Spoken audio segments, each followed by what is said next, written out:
আচ্ছা, এখানে মেধার জন্য এমসিকিউ টাইপের পরীক্ষা হয়েছে। আপনারা হয়তো জানেন পূর্বে যে প্রতিষ্ঠান প্রধান নিয়োগ হতো সেগুলো জাতীয় বিশ্ববিদ্যালয় এবং শিক্ষা অধিদপ্তর কর্তৃক নির্ধারিত ছিল 25 মার্চের রিটেন পরীক্ষা। যে রিটেন পরীক্ষায় এমসিকিউ ছিল বর্ণনামূলক প্রশ্ন।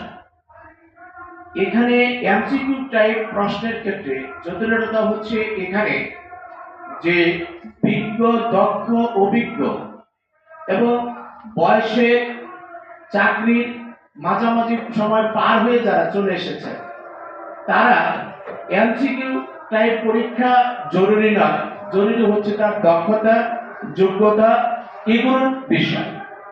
এমসিকিউ টাইপের পরীক্ষা এটি ছাত্রদের পর্যায় পর্যন্ত অথবা চাকরির প্রথম জীবনের দিকে এগুলো প্রক্রিয়াধীন হতে পারে, কিন্তু দক্ষতার যাচাইয়ে এমসিকিউ টাইপ পরীক্ষার কোনো প্রয়োজন পড়ে না।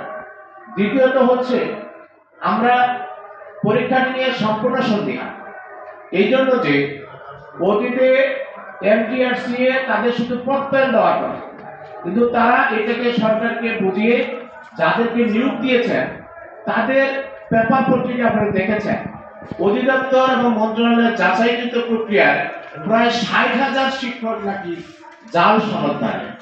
যারা এই জাল সনদ প্রদান করেন তারা অবশ্যই দুর্নীতিগ্রস্ত, তারা প্রতিষ্ঠান অবশ্যই সততার সহিত পরিচালনা করেন না। এমনকি আপনাকে বলছি যে পরীক্ষার আগের দিন রাত্রি পর্যন্ত কে বা কাহারা এনটিআরসি এর পরিচয়, অফিসার পরিচয় দিয়ে আওয়াজ দিয়েছেন। আমরা মনে করছি যে এই প্রক্রিয়ায় আমাদের যে সমস্ত ভাইরা অনেকেই কেউ হয়তো তার মেধার ভিত্তিতে পরীক্ষায় উত্তীর্ণ হয়েছে, কিন্তু আমি মনে করছি অতীতে যেহেতু তারা জাল সনদ বিক্রি করেছেন এবং পরীক্ষার আগের দিন পর্যন্ত যেহেতু বিভিন্ন পরিচয়ে তাদেরকে বিভিন্ন অফার দিয়েছেন, আমরা মনে করছি অনেকে ওই প্রক্রিয়ায় উত্তীর্ণ হয়েছে, যা বাংলাদেশের বর্তমান প্রেক্ষাপটে আমরা কোনোভাবে প্রত্যাশা করছি না। সেই